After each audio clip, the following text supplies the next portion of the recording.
o'ping. Ko'zingizga suring tuprog'in, har so'zin muqaddas duodek seving. Qadang yuraklarga millat bayrog'in, vatanni Najmiddin Kubrodek seving.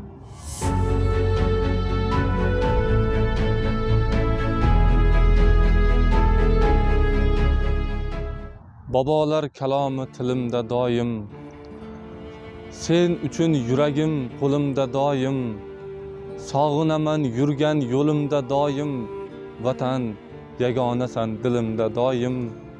Bu yorug' olamning jannatlari bor, vatandan bo'lagin minnatlari bor, jonimning joningga payvandlari bor, vatan yagonasan dilimda doim.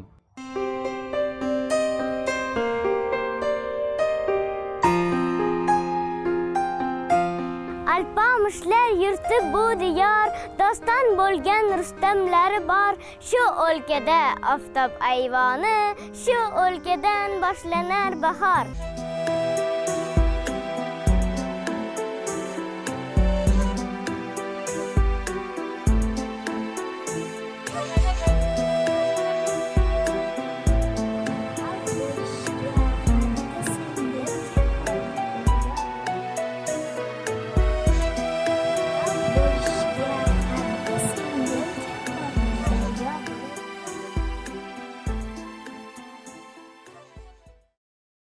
Suratlarga qarab ko'p narsa esga tushadi, xotirlar esga tushadi.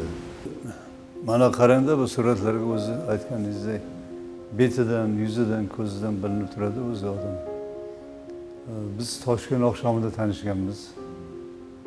Men hali ta'tilga ketdimda Surxondaryoga kelsam, korrektura bo'lmada bir rangi qop-qora bir burchakda qisinib o'tiribdi-da. Muhabbatxon degan korrektorada ishlaydigan shaharlik qizimiz. Bu kishi Muhammadjon, bular ham she'r yozar ekanlar deb tanishtirganmiz. Qiziq bo'lganda, keyin turib keldida hech va xuddi eski qadrdonlardek ko'rishganmiz. Bo'lmasa birinchi ko'rishim rahmatli Tursunoy opa Andijonning qora mayiz bolasi derdilar.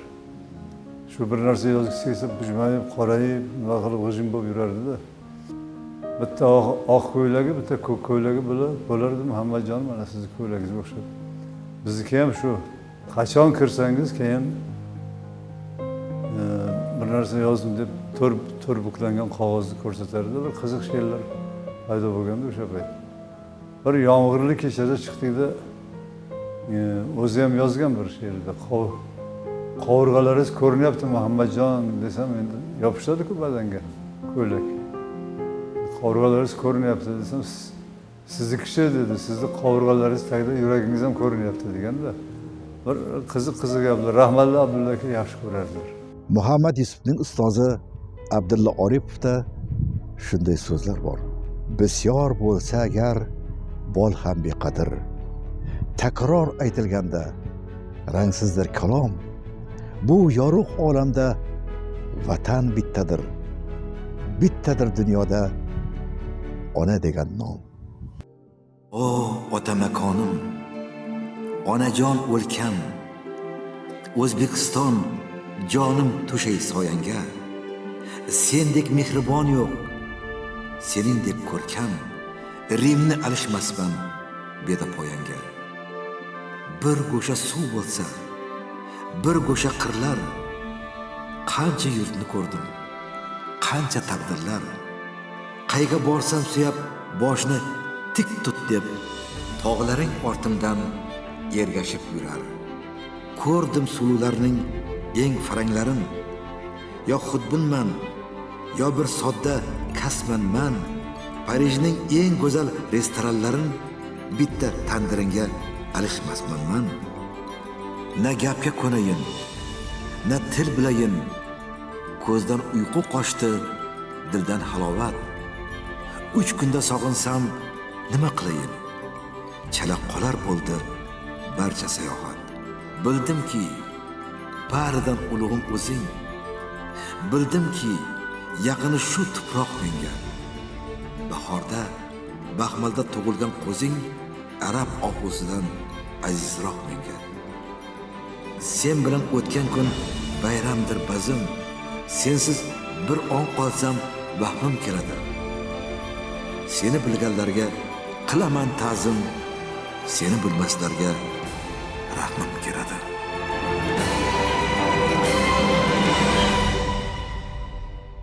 Bolalik uzoqqa cho'zilgan shirin tushga o'xshaydi. Yugurasan, yugurasan sekin asta bisotingdagi narsalarni yo'qota boshlaysan. Eng oxirida o'zingni ham.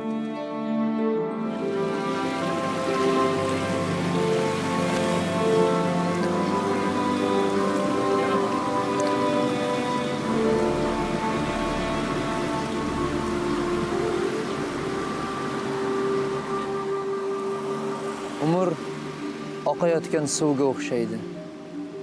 Unda har bir tomchining o'z vazifasi bor. Biz irmoq qayerdan boshlanishini bilamiz, lekin qayerdan tugashini hech kim bilmaydi.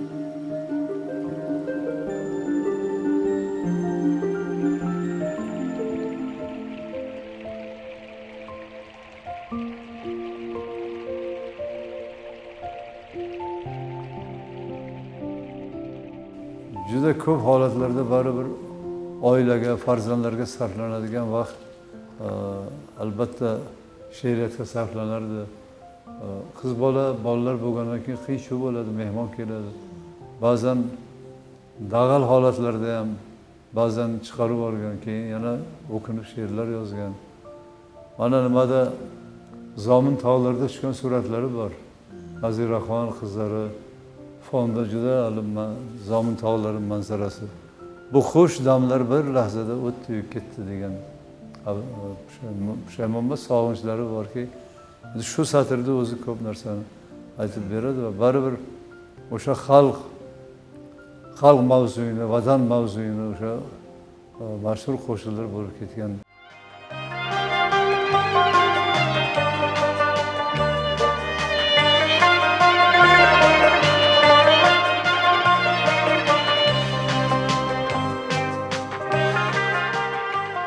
Mana dastxatlari ko'ryapsiz. Mana Yolg'onchi yor. Shu Muhammad Yusuf kitobi chiqqan. Keyin ishq kemasi men hozir qo'limga tushib qoldi. Ikkalasi to'g'risida ham sizga taqdim qilar ekanman, kitob sovg'a qilgan ekan. Dastxat bergan. Dastxatni aytyaptiki, Sirojiddinbek, beg'ubor insonsiz. Hayotingiz doimo shunday bo'lsin. Do'stingiz Muhammad Yusuf deb qo'yibdi. Oqshomda ishlab yurgan paytimiz.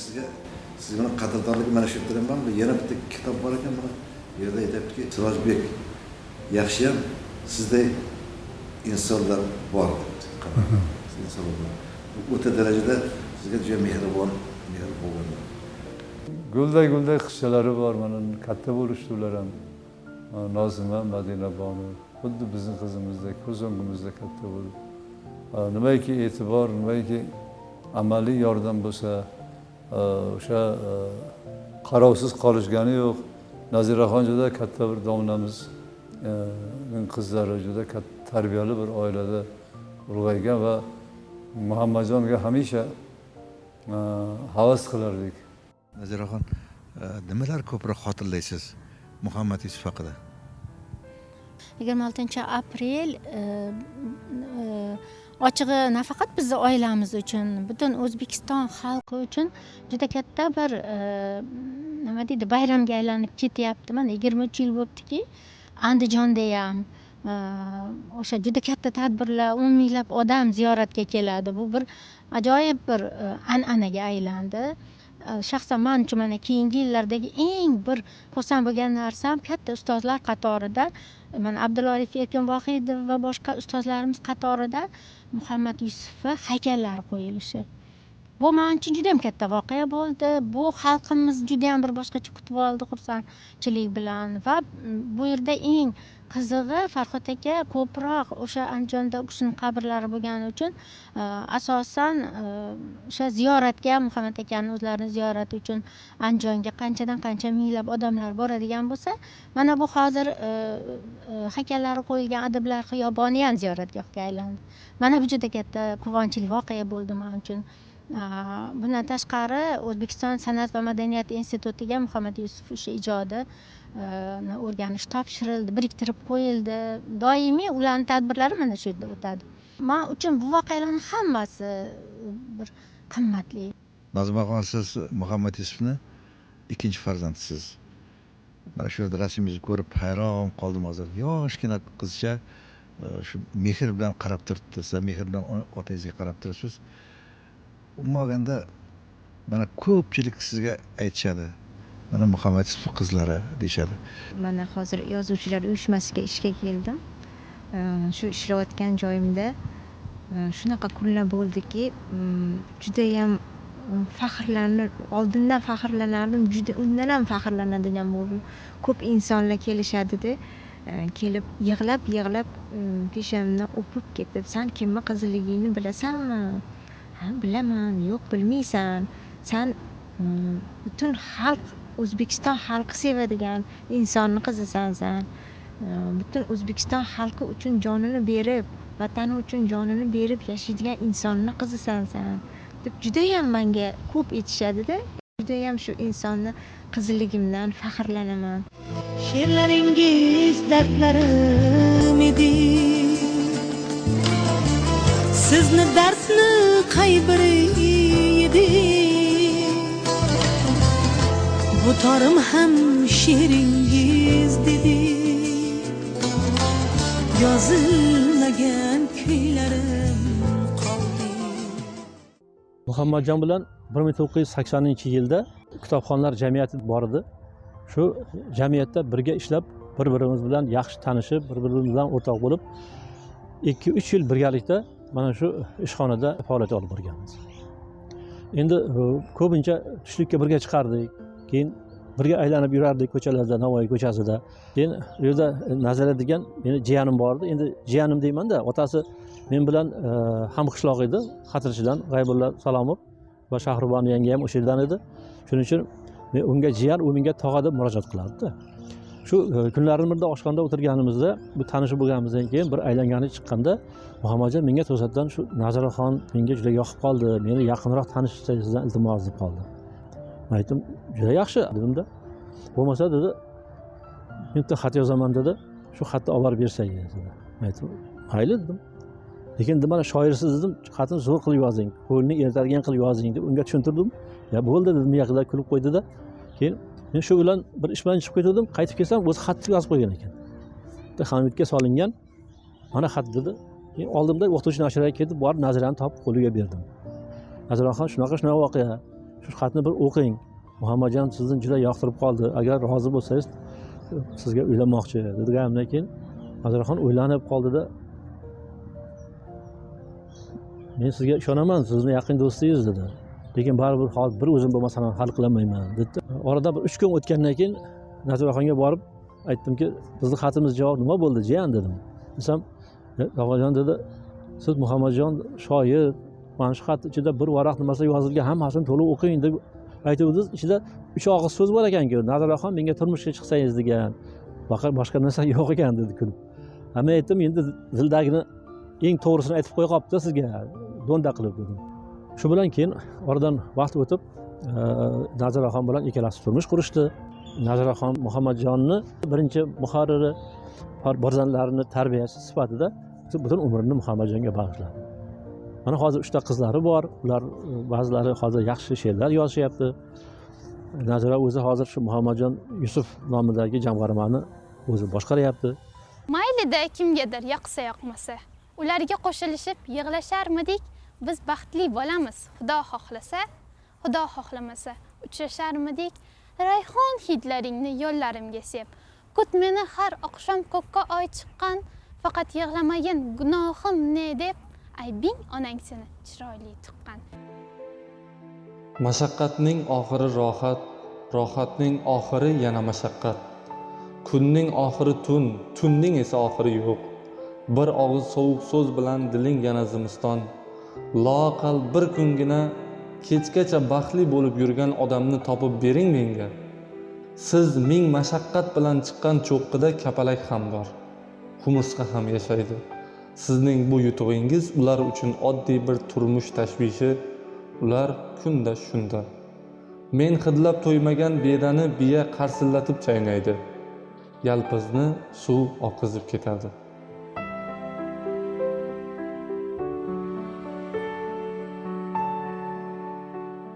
Biz ko'p bor u kishi bilan o'sha Andijon safari bo'lgan. Keyin ko'p tabiat qo'yinida yurish yaxshi ko'radilar. Bir kun shunaqa voqea bo'ldiki, yo'lda ketyapmiz. Shu toqqa yaqinlashgan paytda lola qizg'aldoq, hammaga lola qizg'aldoq. She'ri ham bor-ku. Ha, lola qizg'aldoq juda yaxshi ko'rgan. Juda yaxshi ko'rganki, mana shu pastlikda lola qizg'aldoq shunda ochilib turgan paytda bunday qaraganda men ko'rsatgan. Mana lola qizg'aldoq. Lekin mana qarab turib ichidagi butun go'zalliklar his qilgan. Ichida go'zallik bor ekan. Qanaqadir bir aytish juda bir nozikda, nozik. Boshqa bir dam oluvchilar ham bor ekan. O'shalar kelib qoldi-da, Muhammad ismini tanib qolishdi. Endi Muhammad ismi odati bor ediki, hech odam ajratmas edi. Oddiy, samimiy, kim bilan bo'lsa ham samimiy suhbatlashib shu o'sha ko'p bor kuzatganman. Bu hech qachon noaniq bir reja bo'lmagan, noaniq gaplar gapirmagan, har doim maqsadli gaplar bor. O'sha yo'lda ketayotganimizda she'r aytishga to'g'ri kelib qoldi. She'r aytishda ancha o'zlariga yarasha qanaqadir bir tomoni bor ediki, o'ylab, fikrlab turardi. O'sha o'ylab, fikrlab turganda o'sha eshituvchini qamrab oladi, qalbi. Muhammad Yusuf bilan demak yaqin do'st bo'lgansiz. Men ham ma'lum tarzda yaqinligim bo'lgan. Yaqinligim. Lekin hech qachon men gapirganda o'sha o'ylab, fikrlab qolardi. Endi gapimiz bir-biriga mos kelgan shekilli o'sha bir falsafiy mushohadaga mos tarzda gapirishga harakat qiladi. Endi u kishini oldida o'ylamasdan gapirish mumkin emas edi. Softil odam bo'lgan va o'sha softilligi she'rlarida ham bo'rtib ko'rinib turadi. Men shuni sezganman-da o'qiganlarimdan, kitoblaridan. Keyin bunaqa millatparvar shoir kamdan kam. To'ppa-to'g'ri aytasiz. Shu hamma narsaga rozi edi. Hayotini o'ylamas edi. Men yashashim kerak degan narsa emas, o'sha ijodni o'ylardi. Men dunyoni nima qildim? O'zing yorug' jahonim. O'zim Xoqon, o'zim sulton, sen taxt Sulaymonim. Yolg'izim yagonam deymi? Topingan koshonam deymi? O'zing mening ulug'lardan ulug'imsan vatanim. Shodon kunim gul o'tgan sen, chechak otib izimga. Nolon kunim yupatgan sen, yuzing bosib yuzimga. Singlim deymi, onam deymi? Hamdardu hamxonam deymi? O'zing mening oftobdan ham ilg'imsan vatanim. Mana bugun aynan yangi davr zamonlarning bosh me'mori hurmatli prezidentimiz agar adabiyotga e'tibor qaysi mavzudagi maylis bo'lmasin, baribir adabiyotni eslaydilar. Erkin aka ustozlar bir eslaydilar, Zulfiya opalarni. Bu bog'lar bir bog'lar bo'ladi hali degan niyatlari amalga oshganini, onaginam dorilamon kunlar keldi, shafaqlari oldi, Halima opalari kuylagan.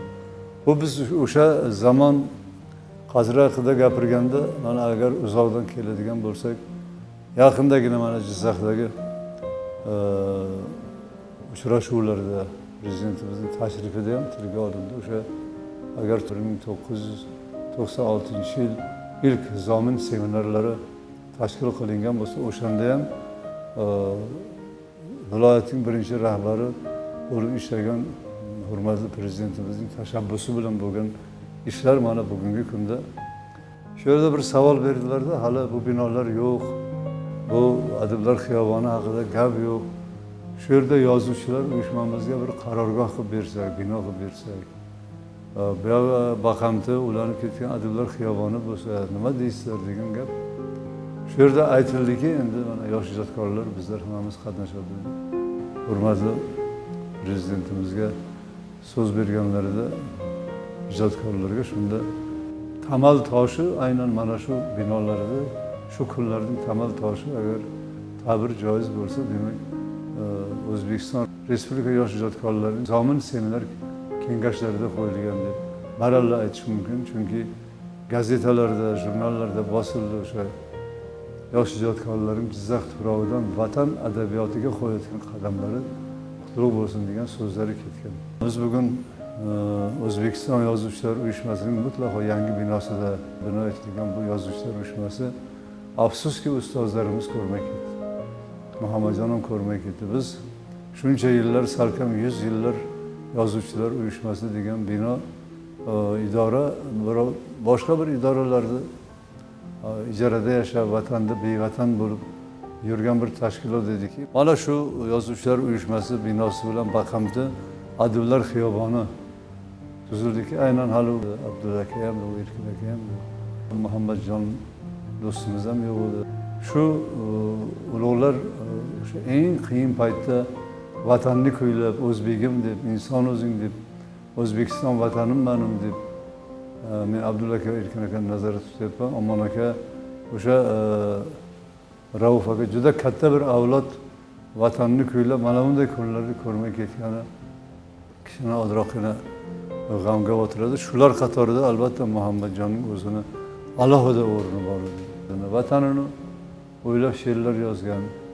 Mana ko'ryapsiz o'sha ulug'imizdan vatanim degan, xalq bo'l ilm degan so'zlarda, keyin ana yurishibdi kiyganlari zar, Qodiriyni sotib shoir bo'lganlar, al-hazar ming bor al-hazar, ana yurishibdi kiyganlari zar, Qodiriyni sotib shoir bo'lganlar. Mehrobingdan chiqqan chayonlaring bor. Keyin ko'zing qarosiga bosay yuzimni, bolamsan-ku og'ir olma so'zimni, qayinlarga aytib qarov ko'zimni, Sibirlarda qolgan Usmonlaring bor degan she'rlar juda baland yangragan. 2001-yilda shoir Usmon Nosir haqida ko'rsatuv bo'ldi. O'sha ko'rsatuvda Muhammad Yusuf chiqish kerak bo'ldi. 2001-yil fevral oyida. Usmon Nosir deganda hali yoshgina, hali 30 ga kirmagan yoshgina bir navqiron yigit o'zim oldimga keladi. Aytishlaricha juda to'g'ri so'z, qalbi bir haroratli, juda go'zal shoir bo'lgan. Biz Susluva qishlog'iga borganimizda Kemirovada o'sha qishloqdagilar Usmon Nosirni ko'rgan kampirlar bilan gaplashganmiz. Qabri 50 gektar yer o'rmonning ichi, aytdiki, mana shu yerda buldozerlar bilan ko'lab bahorda ko'lab qo'yar ekan. Olib kelib hammasini tashlar ekan, o'tinga o'xshatib ustidan tortib yuboradi turpani. Qayerdaligini hech kim bilmaydi, aniq joy emas. 50 gektar yer ichida xohlagan joylarga ramziy qabrini o'zingizlar o'rnataveringlar. Shu qamoqxonada bibliotekada ishlagan ayol bor ekan, tirik. Usmon Nosir haqida gapirib, "Krasiv был черт" dedi. Chiroyli, juda bir sho'x, kelishgan yigit bo'lgan o'zi ham. Usmon Nosirning bir ajoyib she'ri bor. O'zini taqdirini o'zi bilganlar. Bargday uzilib ketsam, unutmas meni bog'im. Usmon Nosirning bog'i hamisha shunday gullab yashnab turadi. Hamisha biz o'zbek adabiyoti, umuman adabiyotimizni qo'liga olgan odam albatta Usmon Nosirni chetlab o'tmaydi hech qachon.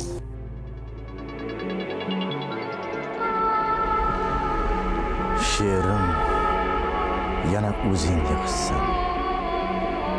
Boqqa kirsang gullar sharmanda. Bir men emas hayot naqshisan, jonim kabi yashaysan menda.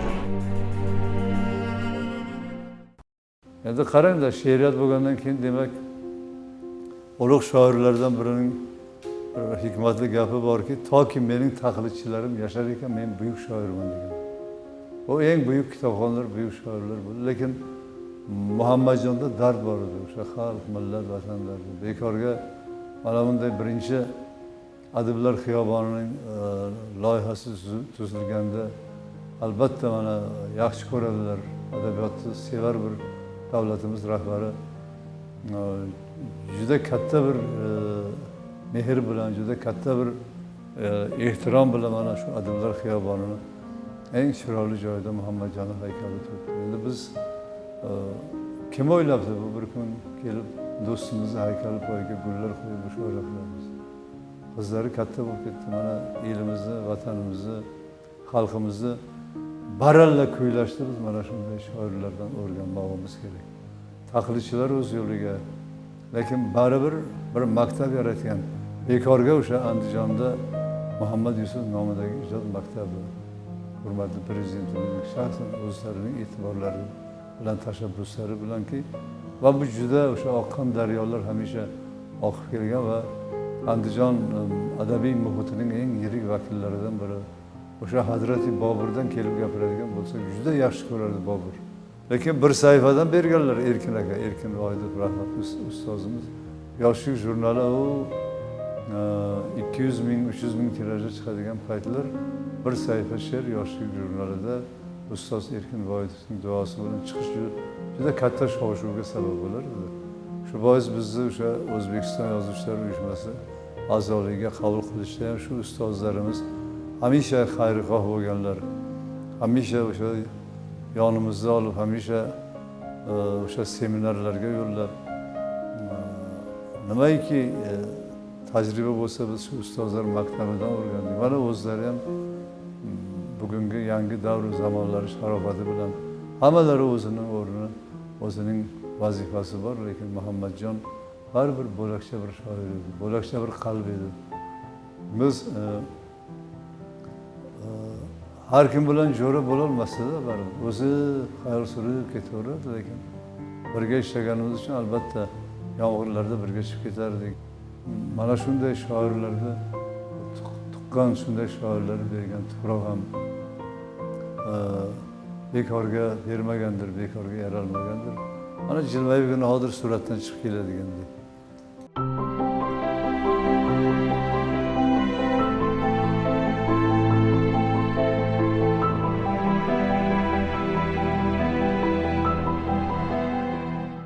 O'sha Toshkent oqshomiga ishga kelgandan keyin juda qizg'in bo'lgan faoliyatimiz. Birinchi kitoblarimiz chiqib o'sha paytlar ancha-muncha shov-shuvlarga sabab bo'lgan gaplar, nimalar, so'zlar ham bo'lgan va o'sha boshpanali bo'lish masalasidagi qiyinchiliklar, ijara yurgan paytlarimiz esimizga kelsa, hozir rahmatli ustozlarimizni eslaymiz. Qiyinchiliklarsiz, azob iztirobsiz, lekin nima holat bo'lganda ham yurakdan chiqish kerak, yurakning tub-tubidan. O'sha yurakning tub-tubidan kuylab, yuragini she'riyatga bag'ishlagan. Mana bu yerda bir surat bor, qarang, mana sochlari hali to'kilmagan, vatan gaysasi chiqqan paytlar. O yosh paytlari. Bu mana shu Toshkent oqshomida ishlab yurgan paytlarimiz. Erkin akaga necha marta she'r olib borganmiz. Erkin aka ustoz adabiyot Yoshlik jurnali bosh muharriri va juda katta bir 5-6 marta she'rlarimiz qaytgandan keyin bosilgan. Bu nima, bu suratlar chiqqan, ko'p joyda chiqqan. O'shanda Erkin aka birinchi marta Yoshlik jurnalining bosh muharriri sifatida bizni turkumimizni berganlar va juda katta Muhammadjonning she'rlari o'sha ravonligi, samimiyati bilan bunday qarasangiz, yurak bir narsalarni o'ylab, g'am chekib yurganda juda katta dardi bor edi, vatan dardi. Bittagina aytadigan bo'lsak, o'sha marhamatga Mingtepa bo'lgan-ku qadimiy nom Andijonda. Marhamatga hali vakil keldi markazdan. Sho'ro zamon nazarda tutilyapti.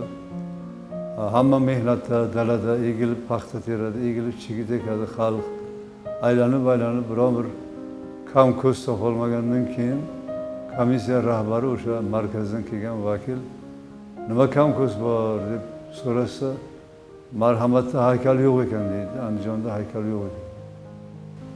Bu deydi, mana dalalarda egilib, ezilib, xor bo'lib paxta terayotgan xalq marhamatliklari haykali bo'ladi deb shu bir she'ri bor, qiziq she'r. Garchi zug'um qilganlarni yoqtirmadim, she'r yozdim-u bo'lak ishni qotirmadim.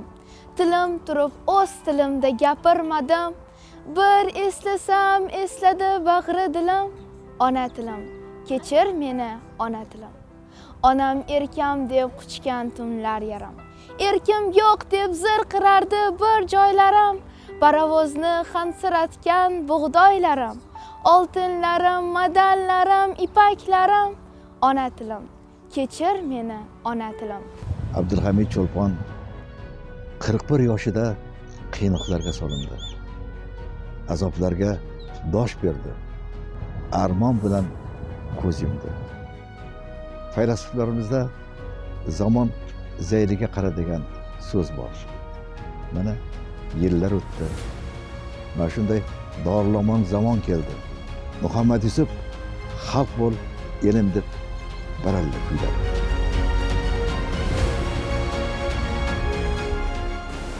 Endi ko'proq Turkiyada bo'lgan. Kuzatganmanda qarasam Muhammad Yusufni she'rlari. Qarasam siz tarjima qilgan ekansiz. Ha, bilishadi. Muhammad Yusufni she'rlari ko'plab jahon tillariga tarjima bo'lgan. Shaxsan men o'zim guvohman. O'tgan 2 yil avval 2022-yilda bitta loyihada Muhammad Yusufni 10 ta she'rini 10 ta tilga tarjima qilib biz bitta kitob qilganmiz. O'sha yerda 10 ta she'rni o'zbek tilidan ozarbayjoncha va turk tiliga men o'girib berganman. O'sha kitob bo'lib chiqqan bu. Xuddi o'sha siz aytganingizdek Turkiyada ham alohida kitob bo'lib Muhammad Yusuf kitobi chiqqan. U yerda ham men tarjimalarim bor, men tarjima qilganman. Ozarbayjonda mana ko'plab almanaxlar, o'zbek adabiyotiga bag'ishlangan, o'zbek shoirlarini bir guldastadek chiroyli kitoblari chiqqan. O'sha kitoblarda ham Muhammad Yusuf she'rlari birinchilardan bo'lib kiritilgan va o'sha she'rlarni ham ozarbayjonchaga ham men tarjima qilganman. Masalan, yaqinda turkmanistonlik do'stimiz bor, Turkmanistonda Ashxobodda yashaydi. Nasl degan gazetada ishlaydi. Shoir, o'zbek adabiyotiga juda mehrbaland shoir. O'sha turkmanistonlik do'stimiz ham, akamiz ham Muhammad Yusuf she'rlarini O'zbekistonga kelganida o'tgan yili men eng yaxshi o'zbek adabiyotida deb bilgan asarlarini, mualliflarning kitoblarini, she'r kitoblarini, hikoya kitoblarini berib yubordim Turkmanistonga. Borib o'qib ko'rib, o'zbek adabiyotini tarjima qilish uchun o'zbek tilini alohida o'rgangan. O'sha turkmanistonlik O'rozmurod Murodov degan shoir akamiz o'rganib Muhammad Yusufning bir qator she'rlarini tarjima qildi va o'sha Nasl degan gazetada chop etdi. Keyin bu menga jo'natdi gazetadan. Men ko'rib juda quvondim. O'sha oilasiga yetkazdim bu xabarni. Bu Turkiyada, Ozarbayjonda chiqqan kitoblarni ham xabarini oilasiga yetkazdim. O'sha Nazira opaga, qizlariga juda xursand bo'lishdi. Bu hali ishlarimiz debojasi. Farhod aka, men shaxsan o'zim ham hali kelajakda alohida bir rejam bor, hali boshqa bir Yevropa tillarini o'rganish, masalan, italyan tilini, fransuz tilini mukammal o'rganishni maqsad qilganman. Xudo xolasa shu tillarni o'rgansam, albatta o'zbek adabiyotini shu italyan tiliga, fransuz tiliga tarjima qilishni niyat qilganman va o'shalarning orasida birinchilardan bo'lib albatta Muhammad Yusufning she'rlarini ham tarjima qilaman. Men istaymanki, o'zbek adabiyotini, ayniqsa Muhammad Yusuf she'rlarini butun dunyo bilishini, butun xalqlar, butun dunyo xalqlari bilishini, yaxshi ko'rib o'qishini, mutolaa qilishini istayman. Yagona yakka niyatim shu. Bolaligini unutgan shoir emas. Har kuni bir marta bolaligimni eslamasam, kunim o'tmaydi. Odamni kim bo'lishi aslida o'sha bolaligida hal bo'ladi. Ayniqsa ijodkor uchun bolalik ilhomning manbai desam. Maktabda o'qigan paytlarimda 5-6 sinflarda 1001 kechalarni o'qiganman. 8 tom. Ko'p kitob o'qirdim. Bilasizmi, kitoblardan ham ko'ra ko'proq bolaligimdan she'r tutaman, she'r izlayman, she'r topaman. Men umuman ozgina narsa yozgan bo'lsam, eng ko'p qarzdor bo'lgani bu meni bolalik, o'smirlik payti. Xalq bo'l elim kitobi. Men doim mana shu kitobni o'qiraman. Har bitta she'rida o'sha millatparvarlik. Albatta. Millatni endi ulug'lash. Albatta. Xalqsevarlik bor. Xalqsevarlik bor. Men o'zim ham she'r yozaman, mashq qilaman. Vatan haqida yoki xalq haqida shunaqa bag'ishlangan she'rlar yozgim keladi. Yozgim keladi-yu, lekin balki buni ham bir ma'lum bir yoshda yozish mumkindir. Balki buning uchun odamga juda katta iste'dod kerakdir. Chunki odamga xalqni mehridan, muhabbatidan ulug'roq mukofot bo'lmasa kerak. Muhammad Yusuf o'sha mehriga, o'sha muhabbatga erishgan shoirlardan. Lekin xalqning orasiga Muhammad Yusufchalik singishgan, kirib borgan, uni istalgan bir uydan Muhammad Yusuf kitobini topish mumkin. Menimcha men shunday o'ylayman. Chunki bizning uyda bor. Bobomlarning uyiga boraman, bor. Yoki boshqa bir do'stim uyiga borsam ham ko'rganman kitobini. Shunchalik singishganki, xalqchilligi buni, xalqni sevgan odamga xalqni muhabbati mana shuncha bo'ladi. Mana Muhammad Yusufda bizning xalqimiz, biz qanchalik yaxshi ko'ramiz, qanchalik hurmat qilamiz. Xalq bo'l ilm deb yonib yashab o'tgan Muhammad Yusuf mana shu mustaqillik davridan keyin mana bu kunlarni ko'rganida agar o'sha she'rida istagan orzulari, niyatlari ro'yobga chiqqanini, amalga oshganiga guvoh bo'lardi menimcha. Quvonardi bu kunlarni ko'rib. Haqiqatda Muhammad Yusuf elparvar, yurtparvar, millatparvar shoir. Xuddi shunday. Aytganingizdek, endi bitmas tuganmas xazina qoldi. Xazina. Muhammad Yusuf o'zidan o'sha xazinani qoldira oldi. O'sha xazinani mana bugun xalqimiz biz ko'zimizga turtib o'qiymiz, yaxshi ko'ramiz, har doim yonimizda olib yuramiz. Mana siz aytganingizdek, Xalq bo'l ilm kitobi har doim yonimda deysiz. Men ham o'sha saylanmasi hozirgacha tokchalarimda turadi. Muhammad Yusuf sog'ingan paytim, o'qigan kelgan payti shunday olamanda o'qib bir boshqacha ilhom olib, lazzatlanib yana sekin joyiga qo'yaman. Bu kitoblar soniya sayin, daqiqa sayin, soat sayin qadri oshayotgan kitoblar.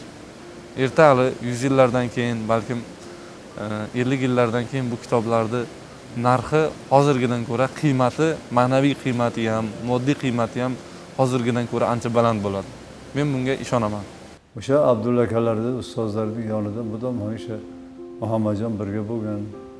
Toshkent oqshomidagi faoliyatimiz keyin muharrirlar o'zgardi, zamon o'zgardi va juda Cho'lpon she'riyatini, Usmon Nosir she'riyatini yaxshi ko'radigan. Umuman kamgap lekin juda beg'ubor. Mana hozir aytyapsiz-ku, yuziga qarab baho beraverish mumkin.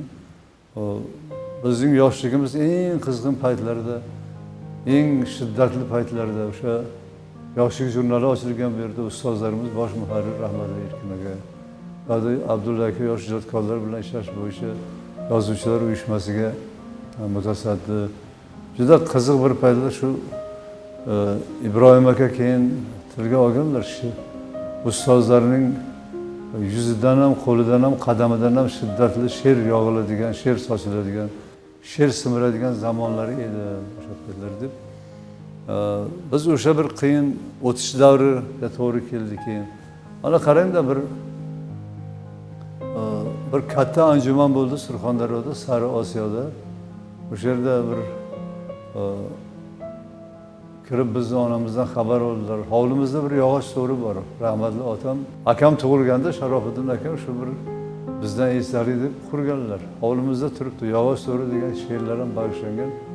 Shu so'rida Abdulla aka ham, Vahob shoir deymiz, bobolarimizni o'g'illari Qodir bobo kelib o'tirgan, Abdulla aka o'tirgan, Sherali aka o'tirgan, Muhammad Yusuflar o'tirgan.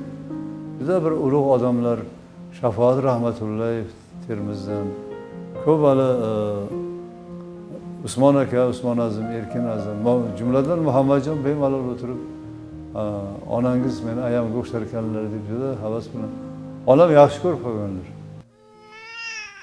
Oftobni chaqaloqqa o'xshatish mumkin bo'lsa, uning boshi osmonning ko'ksida. Xo'sh, osmonning boshi kimning ko'ksida? Tog'larning boshi yerning ko'ksida. Yerning boshichi bilmayman. Bilmaganimdan hijolat ham emasman. Men qachon tug'ilganimni aytib berishgan. Men qachon yurishni o'rganganimni yolg'izgina onam biladi. Qachon tilim chiqqanini ham. Men birinchi she'rimni qachon yozganimni o'zim bilmayman. Xo'sh, qani kim aytadi? Oxirgisini qachon yozaman? ong tortig'i, sahifa va sahifa nomlar. Bir kungina qo'shiq tug'may botmaydi shomlar. Haq deganning yo'llarga sochmay ilhomlar. Shu chog'dagi yuragimni tinglangiz, hoy-hu. Aks sadosi gumburlaydi, go'yo zambarak. Sezgilarning beozori menimcha tuyg'u. Menga shodlik va gullarning lablari kerak.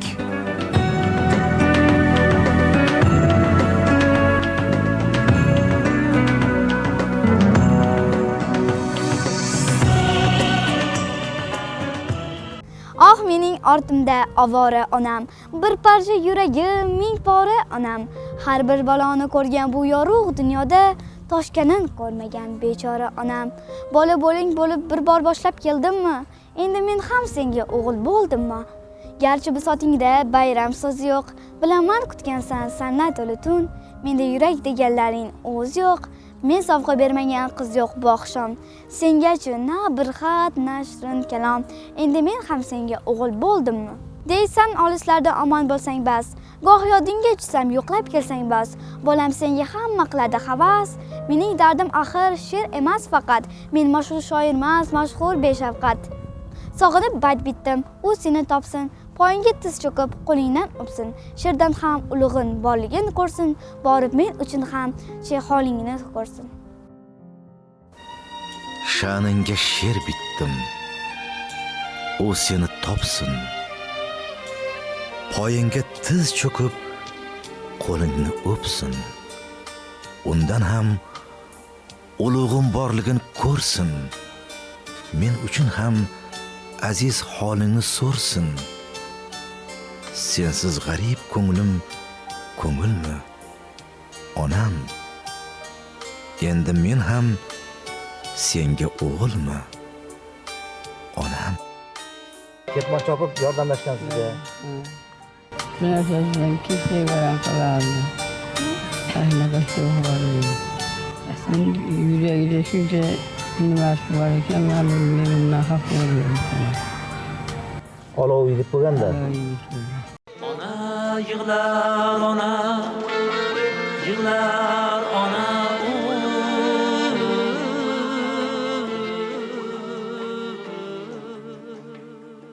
Har bisotim oldi yoshligim. Yurak shunga ko'ndi-yu ketdi. Yodda shunday qoldi yoshligim. Qush daraxtga qo'ndi-yu ketdi. Demak dunyo chindan tor ekan. Demak vido kuni bor ekan. Tushib keldim oyning oldidan. O't bir yonib so'ndi-yu ketdi. Dunyoda eng katta boy edim. Gijinglagan asov toy edim. Sharqiragan toshqin soy edim. Suvim sovuq so'ndi-yu ketdi.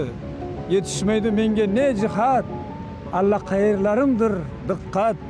O'sha qomat, o'sha bo'y faqat yurak chil-chil sindi-yu ketdi. Do'stlarim ko'p edi do'stlarim. Keskir edi so'zlarim. Xira tortib qoldi ko'zlarim. Sochga qirov indi-yu ketdi. Daraxtga qush qo'ndi-yu ketdi. Siz mana shu ko'rsatuvlaringiz davomida Muhammad Yusufning shu uyiga ko'p marotaba borgansiz. Undan tashqari mana shu 2001-yil shu shoirning vafotidan 9 oydan so'ng ham mana shu ko'rsatuv tufayli mana shu Muhammad Yusufning uyiga borib ko'rsatuvlar tayyorlagansiz. Shundan keyin oradan 9 oy o'tdi vafotlaridan keyin. 2002-yil 26-aprel kuni men bordim. O'sha bir o'qituvchisi bor ekan. Jallota bilan suhbatlashib o'tirdik. Ko'p voqealar haqida suhbatlashdik. Eliqal'aga jo'nab ketish oldidan men shu 4 kun 5 kun oldin mana shu yerda uchrashib qoldik. O'sha yerda oyog'ini suvga solib o'tirgan ekan Xizrot bo'yida. Ikkovimiz shunday suhbatlashdik. Men qandaydir ilgariga nisbatan juda ma'yusroq sezdimda. Boshqacharoq men ketyapman dedi, shu safarga ketyapman, bir duo bering dedi. Men duo berdim, keyin ikkovimiz shunday gaplashib o'tirdik. Qorni ichida gapirgan. o'shanda bir narsani aytdi.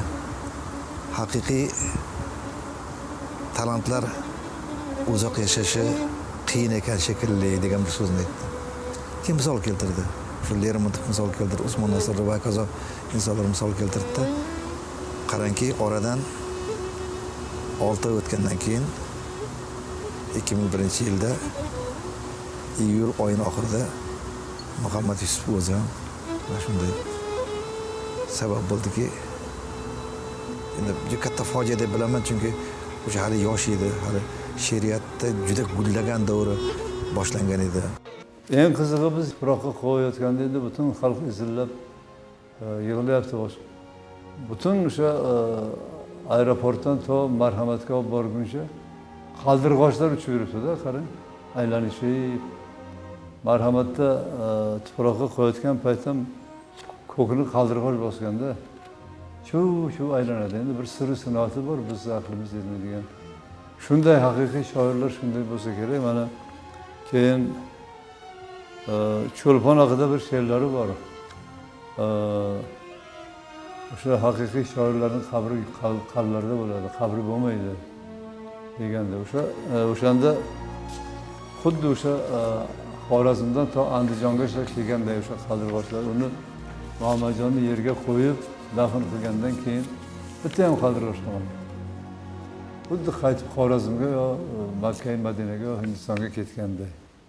Qarang, mana ey bulbullarga kuy g'azal vatan, sen abad vatan, sen azal vatan. Kim sendan yuldi, kim o'sal vatan, gul asal vatan, sen yuksal vatan, sen yuksal vatan. O'yladi bolang, kuyladi bolang, ey go'zal vatan, ey go'zal vatan. Biz uni yoshu tuproqqa qo'ydik, tuproqni qoshu qaboqqa qo'ydik.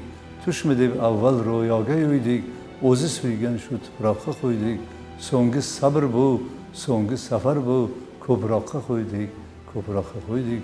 Chirqirab qo'nmay makonlariga, otadin yodgor ayvonlariga, singillari ham rayhonlariga, armonlariga, hijronlariga qo'shib jo'natdi ruh jonlariga. Olib ketdilar qaldirg'ochlari osmonlariga, osmonlariga. Aylanar charxning charxbalaklari, aylanib rangu kamalaklari. Qoldi ona uy sumalaklari, Majnun tollarning jamalaklari. Nozima qoldi, Madina qoldi, kapalaklari, handalaklari. Do'sti yor yo'li doim yiroqdir, gohi diydoru gohi firoqdir. Dilbandlariga vatan qaroqdir, chin farzandlar ham o'chmas chiroqdir. Hozir ham balki jin o'ylayotir, yurtiga sha'nu shavkatlar yog'dir. Yo qodir Alloh, tuproqlariga rahmatlar yog'dir, rahmatlar yog'dir.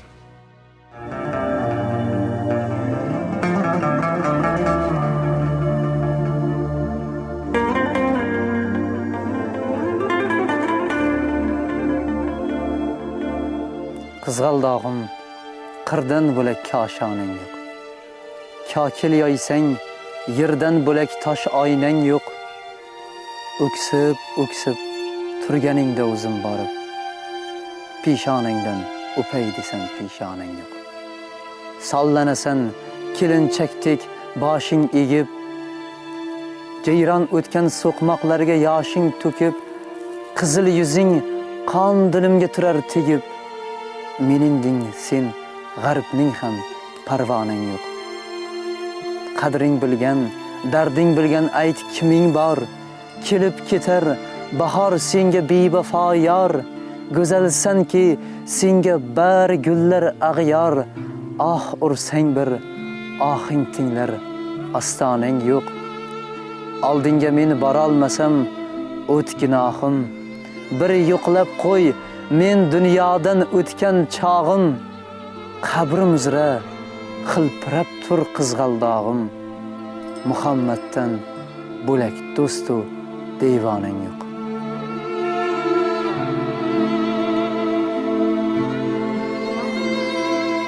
Har bahor Marhamat tumanining Muhammad Yusuf nomi berilgan qabristonga lola qizg'aldoqlar shoirimizni yo'qlagani kelishadi.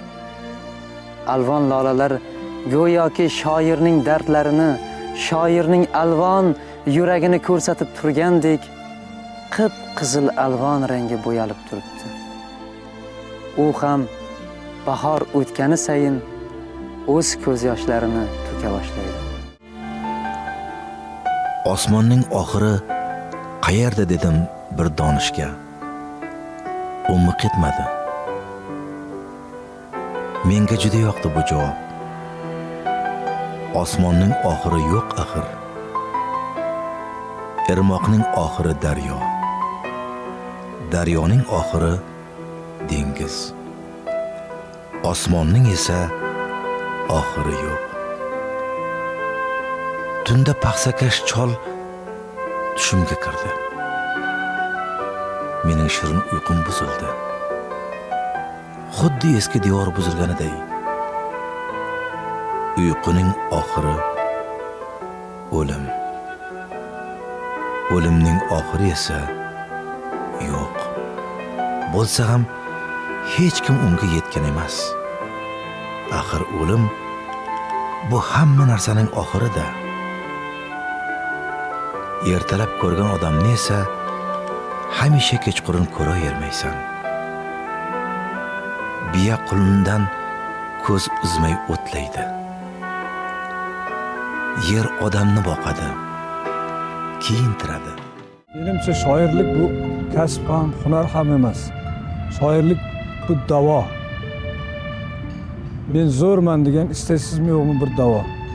Shoirlar o'zlari bilmagan holda Xudoga erkalik qilishadi. Chunki yaxshi she'r, haqiqiy she'r duo bu. She'r bilan o'ynashib bo'lmaydi. Ba'zan odam o'zingni yozgan she'ringda o'zing o'qib ko'zingdan yosh chiqib ketadi. Shunday paytlarni men o'ylayman. Shoirlar bitta o'zi she'rni yozmaydilar. Unga kimdir yordam beradi. Ilohiy bir farishtalar yordam beradi shekilli. Bo'lmasa nega o'zingning she'ringga o'zing yig'laysan?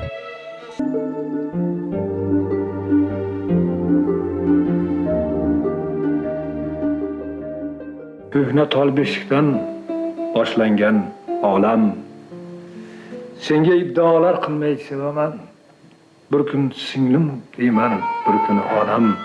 Vatan kimligingni bilmay sevaman. Menga yering suyuk, osmoning suyuk. Boqsam teng to'rtala tomoning suyuk. Tavonimga kirgan tikoning suyuk. Kaftan zirabsang ham yurmay sevaman. Bundan suhbatlashsak vaqt o'tgani bilinmaydi. Mana ancha sizdan madad oldik biz. Shu yerda olib qolgan hozir qarab, suratlarga qarab odam haqida esga ko'p narsalar tushiradi. Rahmat sizga tashakkur. Sog' salomat bo'linglar. Hamisha davlatimiz rahbarining e'tiborida adabiyot bugun mana ko'rib eshitdik hamma ko'z o'ngimizda. Muncha manaman degan Avropa ham, Sharq ham, Osiyo ham davlatlarining manaman degan yozuvchi shoirlari kelib bu adiblar xiyobonimizda albatta hayratlanib ketyapti. Andazasi boshqa yo'q deb boshqa, lekin shunda bir fikr va g'oya bilan tuzilganki, demak bu bevosita turgan joyda tarbiyalaydi. Mana haykallarda qoshida bittadan Dorulfunun desak mubolag'a bo'lmaydi, chunki hamisha gavjum. Albatta bahor chog'lari demak sen yurarsan katta bog'da baxtiyor yoshlar bilan deganday qo'shiqqa aytiladi. Yoshlarimizning eng sevimli maskani o'sha haykallarga qarab ham baribir bittadan mangu o'lmas Dorulfununday tarbiya, vatanparvarlik, oliyjanoblik, insoniylik degan gaplar o'zidan o'zi inson qalbida tug'ilmaydi va mana shunday bir muhtasham obidalar, adabiy obidalar, abadiy obidalar albatta davlatning, millatning kimligini bildiradi va farzandlarni tarbiyalashda juda katta muhim o'rni borki, bu juda chiroyli, juda katta umidlar, niyatlar bilan yaralgan adabiyot bog'i va mana shunday bog', mana shunday gulshan hech qachon so'lmasin deymiz. Bulbul zabonlari, bulbul zabon shoirlari, mana Muhammadjon do'stimizning 70 yilligi bo'yicha juda keng tadbirlar mo'ljallanganki, biz o'sha katta dastur bo'yicha ishlayapmiz. Andijonda, Marhamatda, Toshkentda, oliy o'quv yurtlarida, maktablar, mahallalarda, harbiy qismlarda, Temurbeklar maktablar, hamma butun mamlakatda qamrab olgan adabiyot bugungi she'riyatimiz shu xalqimizga, elimizga, yurtimizga munosib sadoqat bilan xizmat qilayotgan farzandlarimizga qulluq bo'lsin deymiz. Muborak bo'lsin.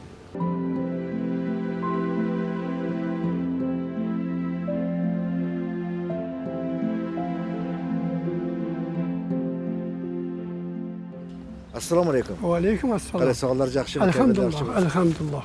Hozir uzoqdan kuzatib turibman. Mana shu yerda turib xayol qilib turibsiz. Turibman. Nimani o'ylab turibsiz? Shu yerdagi yotgan hamma yozuvchilarni, hamma mana shularga o'z dilimdan duo qilib, shularni o'tganlarini eslab, shunaqa qilib xayol surib turibman-da. Men sizni yaxshilab tanishib qo'ysam? Yaxshi. Ismingiz? Said Ahmad. Said Ahmad bobo. Tojibekov. Yoshingiz nechida? 90da. 90dan o'tdim desam. 90da yurib mana shular kelib, hamma ziyorat qilyapti. Ziyorat qilaman. Hozir yozuvchi shoirlari, ijodkorlari. Ijodkorlarni. Tez kelib turaman. Mana Muhammad Yusufni hozir kelib duo qilib, mana o'ziga xotirlab she'r yozdim. Shu yerning o'zida. Shoirsiz? Shoir emasman. Davoyim yo'q shoirlikka. Lekin shunga havaskorman. Havaskorman. Shu she'rda eshitsak bo'ladimi? Bo'ladi. O'qib beraymi? O'qib bering, mayli. Bismillahirrohmanirrohim. Assalomu alaykum Muhammad Yusuf. Boshim egib ta'zim qildim haykalingga. She'r yozyapsanmi tika turib? Yaxshi haykalingga men quvondim. Diling pok, ochiq ko'ngil oddiy eding. Hayotim sizlar uchun xalqim deding. Xalq bilan birga bo'lgan chin diling, vatan uchun, xalq uchun qayg'u yeding. Nimayam deymiz? Bir Allohning bandasimiz. Vaqt kelsa yoshmi qari ketamiz. Alloh seni o'z rahmatiga olgan bo'lsin. Yotgan joying jannati nurga to'lsin. Quruq joy edi bu yerlar. Bironta daraxt ham yo'q edi. Qarang, bunaqa tarixdan men o'qigan emasman, bilgan emasman. Alloh umrini uzoq ta'minlasin, sog' xalqparvar, vatanparvar qilsin. Qilyapti ham. Shu asos solgan ekan, mana kelib, Xudoga shukr, masjidda har odamlar kelib, ularni ziyorat qilib, duo qilib turibdi. O'zim tez kelib turaman, duo qilaman. Bularga ko'nglimdan o'tkazaman, rahmat aytaman. Xalqparvar, vatanparvar odamlarni hech kim esidan chiqarmaydi. Tarixda qoladi bu odam. Prezidentimiz Alloh rozi bo'lsin. Mana shuncha yaxshiliklarni qilyapti, buni aytib cheksiz, uni so'z bilan tasavvur qilib bo'lmaydi. Hayotimiz shunaqa gullayapti.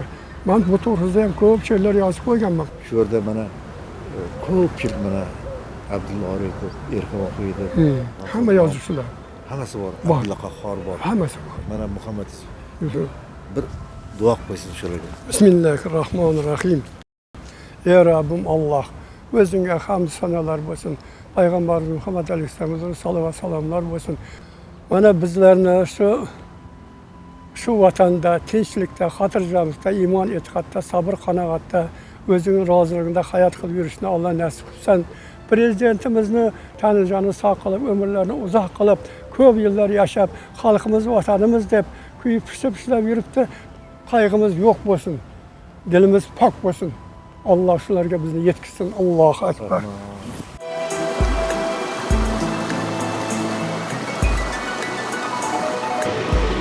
Umr mana shu oqayotgan suv kabi inson bisotidan doim sezdirmay o'tib boradi. Suvda falsafa doimo katta. U xuddi inson umri kabi goh loyqalanib, goh tiniq bo'lib oqadi. Hayotni, tarixga esa doimo so'z qudrati muhrlab boradi. Hayot o'taverar oqqan suv kabi.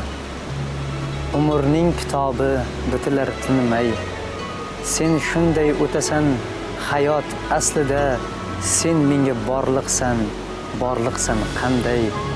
Savollar yaratding o'zingdan bino. Seni ko'rmaganim qanchadir hali. Birodar, o'rtog'im, aslida bilsang, umr o'tib borar oqqan suv kabi.